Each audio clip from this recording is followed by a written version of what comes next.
आसिफ जरदारी ने पार्क लेन कंपनी और लग्जरी गाड़ियों के केस में जवाब नैब में जमा करा दिया। आसिफ जरदारी ने जवाब में मौक़िफ़ इख्तियार किया है कि पार्क लेन कंपनी केस पर नैब का दायरा इख्तियार ही नहीं, नैब निजी कंपनी के मामलात पर कार्रवाई नहीं कर सकता। इसी पर बात करेंगे, शहरियार खान हमारे साथ मौजूद है। शहरियार, आगाह कीजिएगा, क्या मौक़िफ़ अपनाया है आसिफ अली जरदारी ने? बिलावल कब तक जवाब जमा करवाएंगे?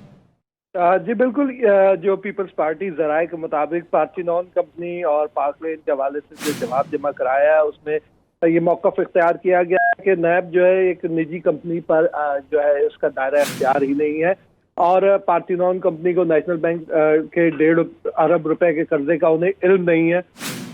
और आसिफ अली जरदारी ने यह भी बताया कि पार्क लेन कंपनी उन्होंने 1989 में सदरुद्दीन हाशवानी से खरीदी और इसमें इकबाल मेमन, बिलावल रहमतुल्लाह, मोहम्मद यूनुस और अल्ताफ हुसैन शराकतदार थे और पार्क लेन कंपनी में सिर्फ उनके 25% शेयर हैं, जबकि सदर बनने से पहले 1 सितंबर 2008 को उन्होंने कंपनी की डायरेक्टरशिप से इस्तीफा दे दिया था।